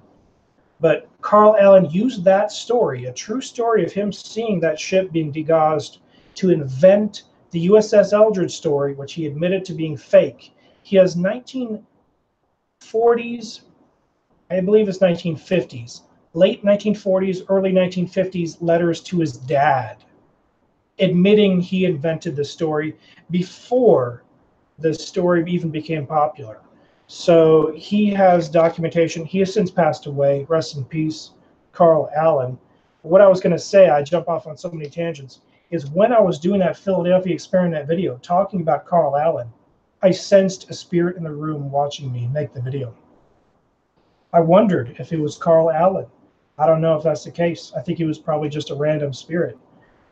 Probably one that bothered me, just walks around in this area. Who knows? But a spirit was watching me as I made that Philadelphia experiment video. Got kind of a creepy spirit vibe when I made that video. But that's the story of Carl Allen's inspiration for inventing the Philadelphia experiment. Of course, it's very unpopular to say that. People are going to say the Philadelphia experiment is, oh, it was a time travel. Nikola Tesla and Einstein. Those are buzzwords. Those are keywords. Those are famous names thrown into a fictional story invented by Carl Allen. Carl Allen's dad, he's probably since passed, but a researcher, investigator, tracked his dad down. Went to his house, talked to him. The dad admitted the son made up the story, showed him, I guess, Carl Allen was enlisted. That's right, for a very brief period of time. So that's why Carl Allen was there. He was enlisted, but he was never assigned to the USS Eldridge. That's right, he did have enlistment documents, but he was never assigned on the USS Eldridge, nor did he ever know anybody assigned to it. But the dad said the son is a storyteller, a tall teller, tells tall tales, makes up stories. That's his thing. He's known in town as that guy that makes up stories. I hope I'm not known as that guy because my stories are true. But Carl Allen, he wrote in the margins of a UFO book that was obscure at the time, the Philadelphia experiment story. And he claimed to be 3 aliens revealing this information. He wrote with 3 different colored pens to pretend to be 3 different aliens when he was making it all up. He mailed the copy to the author of the book, and he mailed the copy to the Navy. And if the Navy got that copy today, they'd throw it in the trash, or maybe throw it in a pile of junk mail, or maybe they'd seal it off as evidence of a potential threat. But at the time, I guess the U.S. Navy was so desperate for information that they reprinted the book and stapled it together. So they didn't professionally publish it or anything, but they reprinted this UFO book with the story in the margins because they thought it was interesting. I guess they were fans of the paranormal and UFOs in the Navy, and they circulated it amongst themselves. It was a joke, but it's called the Vero copy. It's a very rare copy of this book, and the Vero copy made it in the hands of the author of the UFO book. He republished it with the notes, and that's how the Philadelphia experiment became so popular. And that's when Carl Allen admitted he made it up. But he admitted it with his dad before it was publicly known. And Carl Allen said he maybe made he said he maybe made $100 from the story, talking about it at 1 or 2 events. But he said the people that really cashed in on his story were movie script writers and other UFO book authors, and they would tour and make thousands off his story. And he admitted it was fake in the 70s, and later in his years when he was very poor, poverty-stricken, he went to a journalist and said, "Oh no, it's true, it's true." About 2 years before he died, he said it was true because he was trying to get money. So it's pretty sad. But he admitted many times he made it up and it's fake. And the Montauk Project directly claims 1,000 times that the Philadelphia experiment happened. It claims Tesla and Einstein were involved either directly or indirectly. The Montauk Project is 100% of the creation of Preston Nichols. He pieced together a few things that were true, like Camp Hero Air Force Base being an operational state until 1984, when he said the official documents said they stopped in 82 or 83. And I looked it up. I thoroughly researched the heck out of that, and I found it to be true. They were operational up even 1 to 2 years after the official operation papers claimed that is the case, because the documents are released now and they don't care. It wasn't a secret. What happened was it was just they wanted to maintain, perhaps for the Cold War reasons. It was Montauk Air Force Base didn't really have airplanes. It mostly had these towers, these what are they called? The old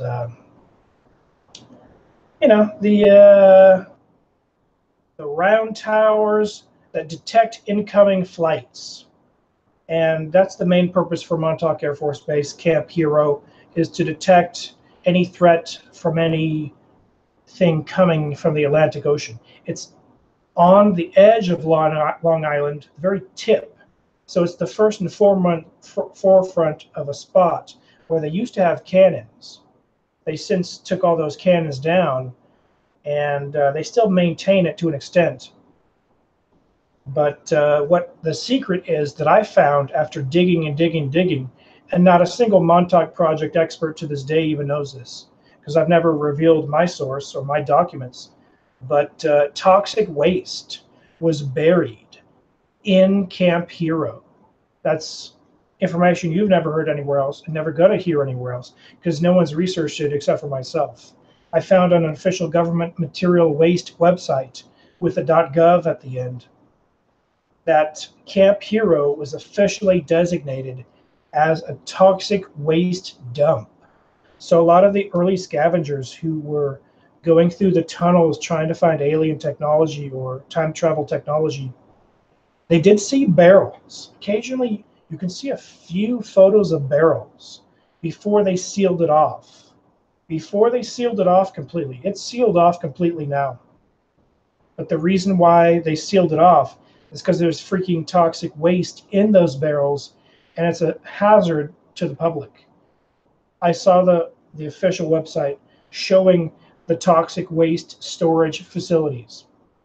It was a public website, but you got to understand, I found this website in the year 2000. So this is 18 years ago. I did save the URL. I think I saved some screenshots, and I probably saved the actual file of the HTML file, but I have that stored somewhere on a disk. I've never revealed it. And if I made another Montauk Project video, I would talk about it. But it's the reason why the government still has one security guard and still has electricity that they pay for to pay that security guard to make sure kids don't break in and pickaxe these concreted bunkers, which don't go very deep. They only go 1 story down, maybe 2, in one area at the most. There's no elaborate secret tunnels that go underground.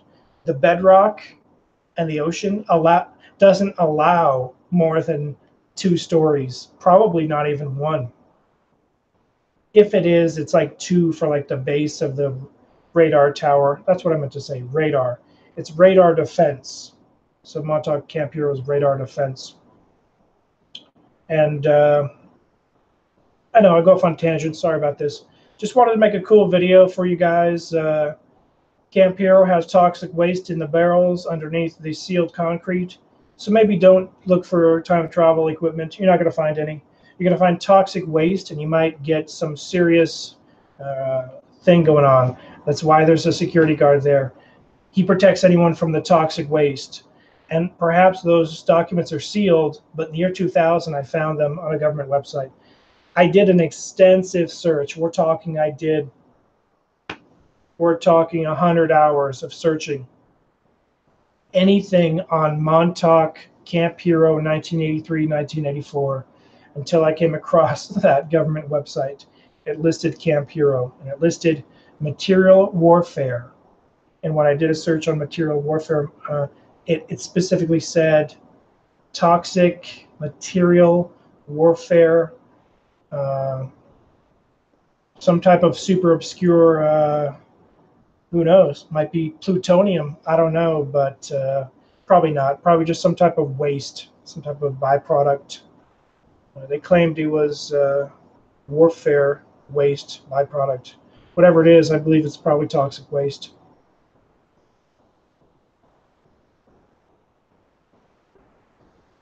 Yep, Fort Adams, okay. Bandwagoners. You know, there's a YouTuber named Thomas Sheridan, and Brandon Young shared this Thomas Sheridan guy with me a couple years ago. Thomas Sheridan. I've had corners of rooms experiments only because I had corners of rooms incidents, and I've totally ceased the experiments, but I'm not the only one. There are thousands, if not millions, of stories, but there are at least hundreds that have been mailed to me, messaged to me. And Brandon Young shared Thomas Sheridan's corners of rooms encounter with what Thomas Sheridan says was a demon. So check out his channels. He has 2 channels, Thomas Sheridan and Occult TV, something like that. Just type in Occult TV, you can find it. And he experienced a demon in the corner of his room. And when I watched that video, I was like, wow, I'm not the only one who experienced demons in the corners of my room. And I've since had hundreds of messages.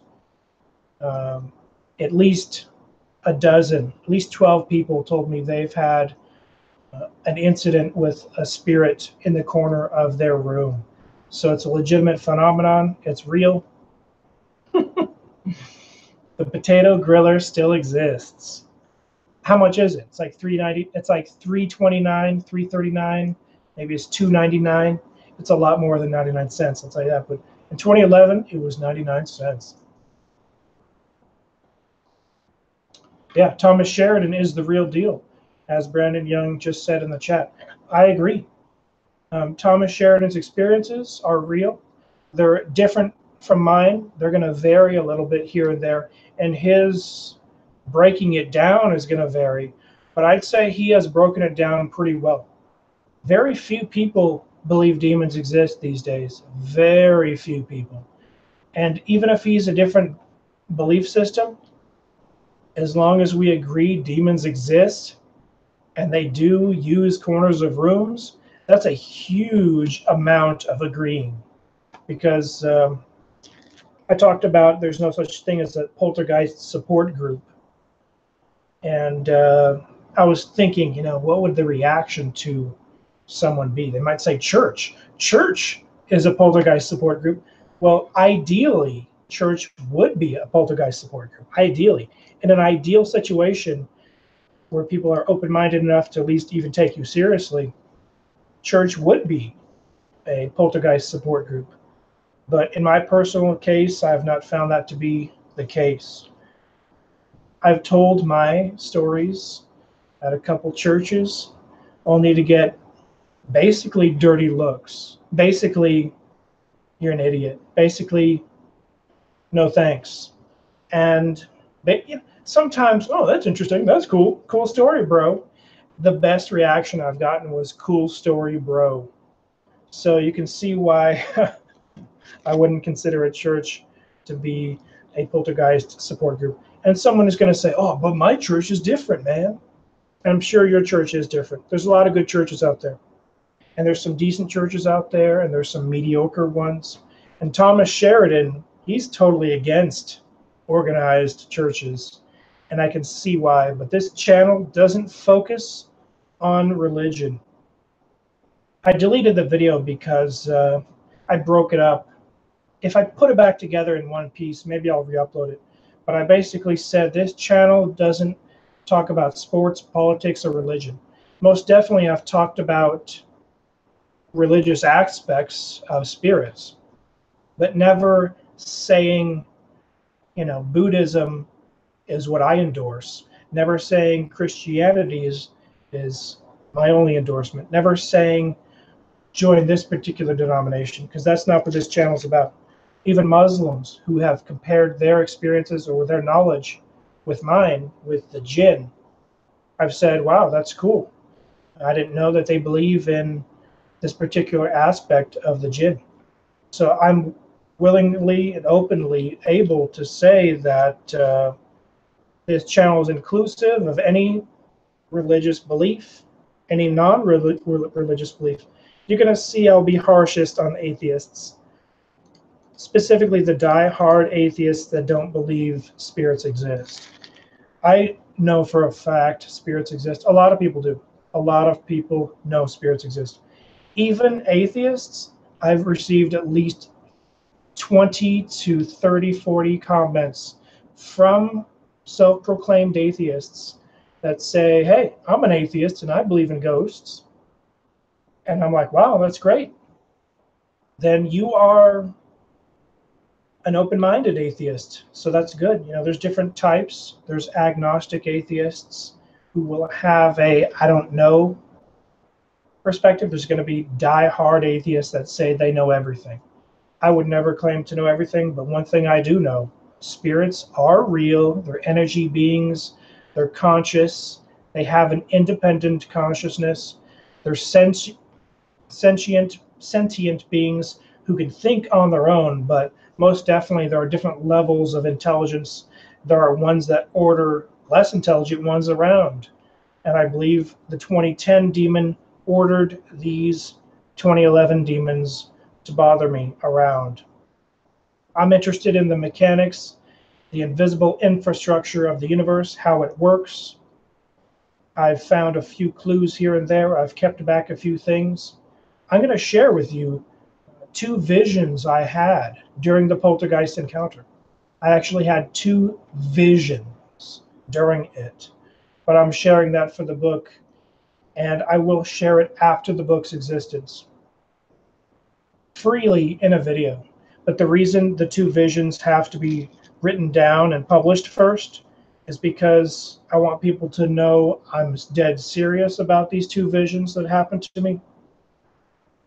And I don't want someone taking it, putting it in a fictional story, and claiming they invented it. And then when I talk about it, people reference, oh, that's my favorite comic book, man. I'll be like, no, it happened to me. So there's a few copyright protection things I'm trying to do. And it's not for money. I don't think my story's ever going to make a penny other than it'd be cool if my book sold enough copies to pay for the physical costs of the book itself. Printing books is fairly cheap, but it's not extremely cheap when you want to go with a nice hardcover. And I've researched a good 10 Chinese factories. I've researched a good 20 American factories. And the American factories charge 100 times more, and the cheap American factories charge 10 times more. And then they go to China and have China ship it to them, and then they just mark it up 10 times. So I decided I'm going to go straight to the source of the factory, no middleman, and I'm going to have books shipped to my room, to my house, and I'm going to mail them out from my residence, at least the first edition of the hard copy. And then I will expand into soft bound. I just didn't want to go with one of those instant press sites because they really mark it up. They make the profit.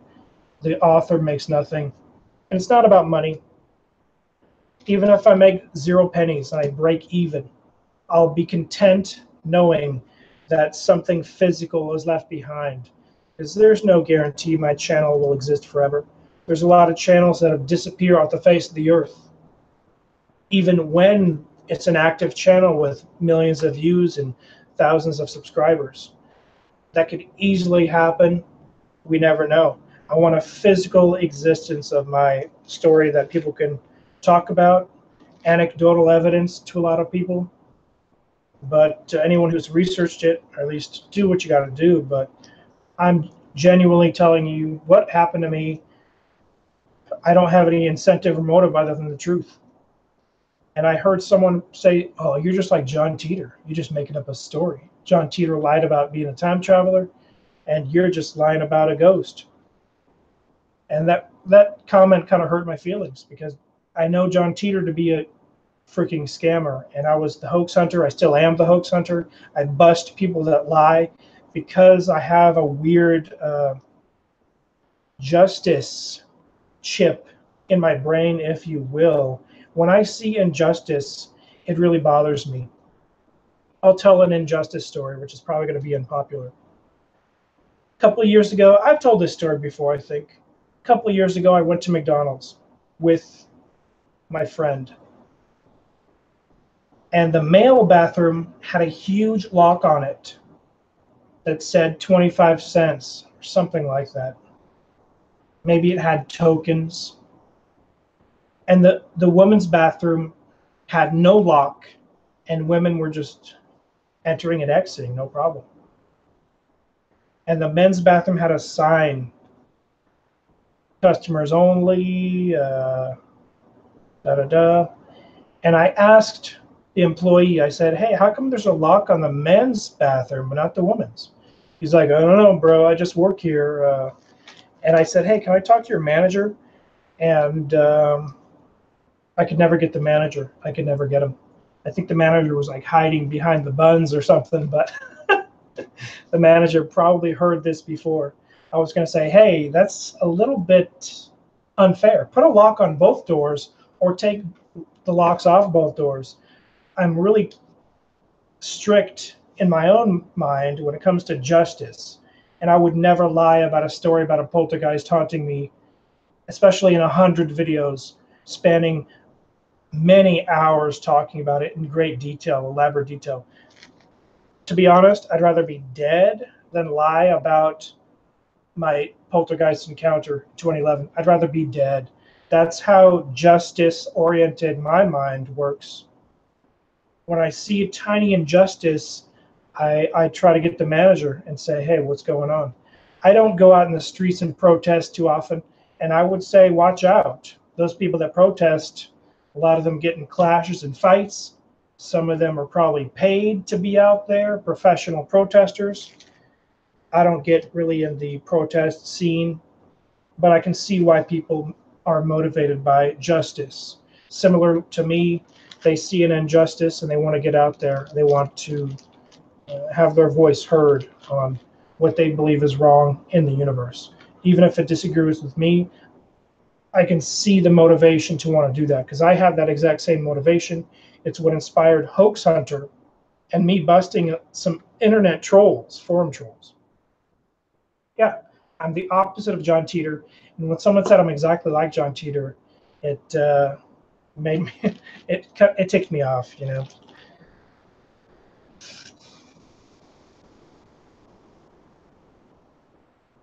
You protested? Yeah, I mean, you know, protesting, if you feel it's the right thing. I have protested 2 times, but I'm not going to say what those protests were, because perhaps they were political. And like I said, this channel, I try to be as neutral as possible. And that political thing I may or may not have protested back in, wow, that was a long time ago. We're talking 2008, maybe 2008, I protested something. And it was very popular. It was a bandwagon thing. I jumped on it. I went out there. There was college kids. It was fun. It was a fun event. We had signs. And I can see the motivation because I was there, you know. Yeah, I'm headed to the Comedy Store. And this video is going to end pretty soon. I had to do live because editing takes a lot of time. I don't have time to edit. I'm going to the Comedy Store. I'm not going to say what the exact dates are. But Gus the Ghost probably already knows those exact dates. And one time I went to Twitch to see these comedian gamers, these girl gamers. They call it like girl party or something. I don't know. Girl Friday party, something, at the Comedy Store. And I said, hey, watch out. Gus the Ghost is behind you. And then they started talking about Gus the Ghost, and it was pretty cool. And then they mentioned my name like 3 times. So potentially Gus the Ghost has heard of my existence, and they were at the Comedy Store during a live Twitch stream. You can check that out every Friday night on their Twitch stream, the Comedy Store Twitch stream. I thought it was pretty funny. But I'm going to go there not necessarily just for laughs. I booked 3 shows. The free show is free because it's probably brand new people who get up there for the first time. And there is a hat. And I guess you put your name in the hat, but I don't know the process. I probably can get there too late. But if I get there in time, I will put my name in the hat. But there's probably going to be 20 people that have their name in the hat. And whoever gets picked gets 5 minutes of stage time, like at 8 p.m. when no one is there. So on a Monday morning. So the amateurs at 8 p.m. on a Monday, or I mean Monday evening, I mean.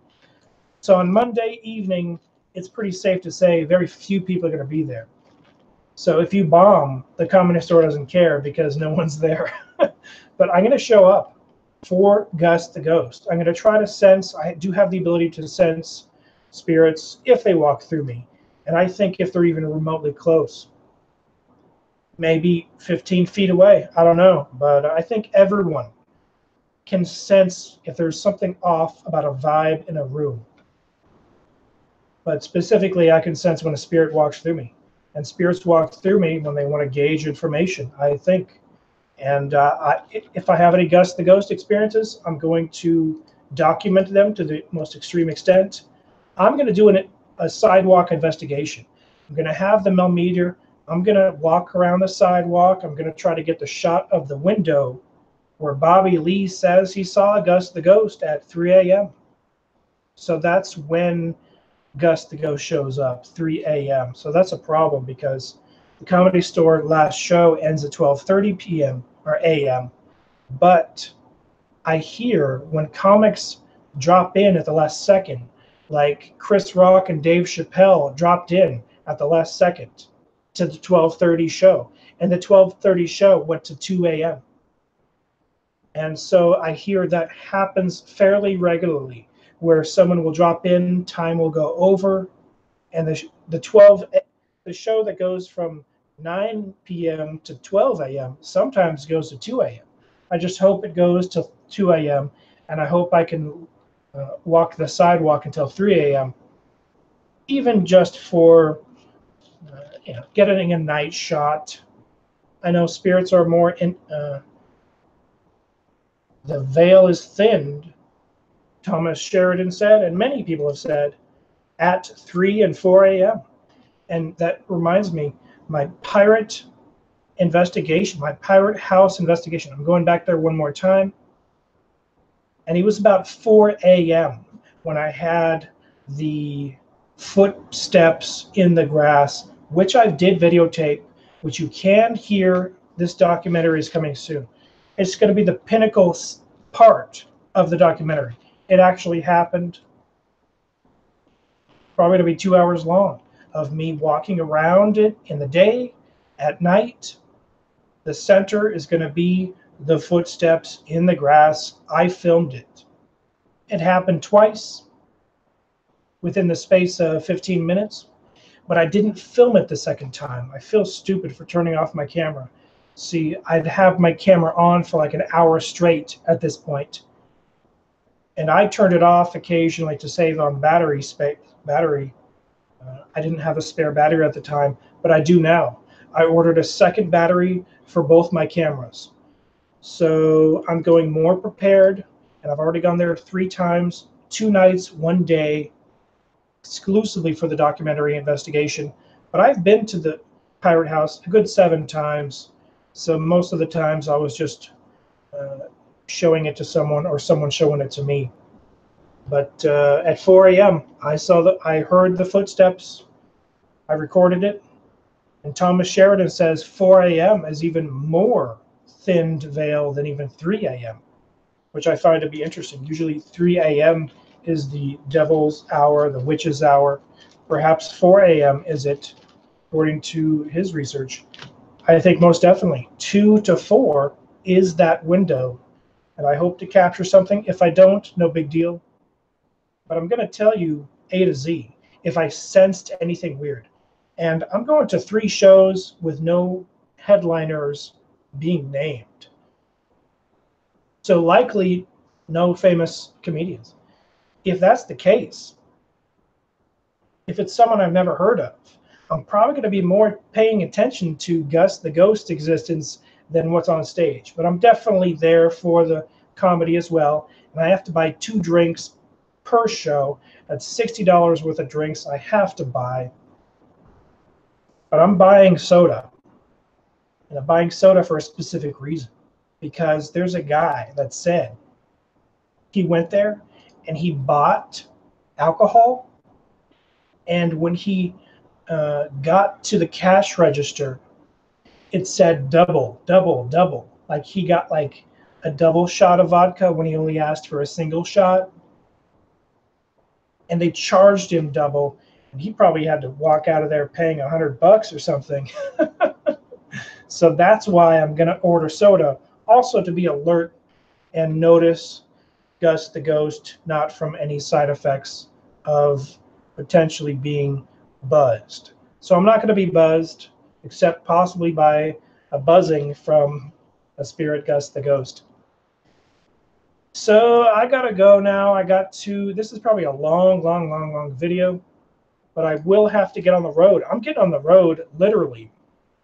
We're talking tomorrow, which is in 1 hour, according to my time. So tomorrow morning, I got to pack. I got to do my laundry. I'm not advertising Poppy. It's just I don't have any clean shirts. I don't wear this. This is the second time I wore this shirt, and the first time I wore it was for 5 seconds for a video, and I deleted it. But stay tuned. More episodes coming soon of Mysterialis. And let me tell you something. Spirits do occasionally enter my room at night. Freaky. How do I know? Because I hear creaks on this thing. I hear creaks in the walls. And sometimes I hear knock-like sounds coming from the inside of the wall. We're talking a space this small. I'm hearing a knock coming from the inside of it. Occasionally, sporadically, strewn out, not on any horrific oppression status level, but a very minimal level of them saying, we're still here, we're still here. It's just to intimidate me. It happened to Roger Morneau the rest of his life. I have to accept the possibility it's going to happen with me the rest of my life. It's pretty freaky, but it happens. Once you open the door, and I didn't open it, the thing is they opened it. Once they open the door, even, once that door is open, it's virtually impossible to shut it. So stay tuned. Some people say I have 1 foot on the other side, and I think I do to a certain extent. And I have a theory as to why that's the case. I got to make an entire video about that. But I had 2 near-death. I didn't have 2 near-death experiences. What I'm saying is I almost died on 2 occasions. Just really close calls. I didn't have any near-death experiences.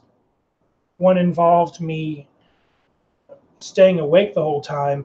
One involved me not staying awake the whole time. And there were close calls. But I was protected, perhaps, by a guardian angel. And I have to give credit to a guardian angel, perhaps protecting me, because they keep a low profile. You never know. You never know if they helped you or not. And that's what angels do. They keep low profiles. They don't take credit. They don't do it for glory. They do it to help us out. Yeah, we all have different gifts. I thank you for watching. We all have different spiritual gifts. And if you don't have what I have, you might have something amazing, even more amazing. Some people can see the future. I've had a few glimpses. I call them glimpses. And the thing about me having a glimpse, I never know if it's an idea or a glimpse until it happens. So I would be a horrible fortune teller.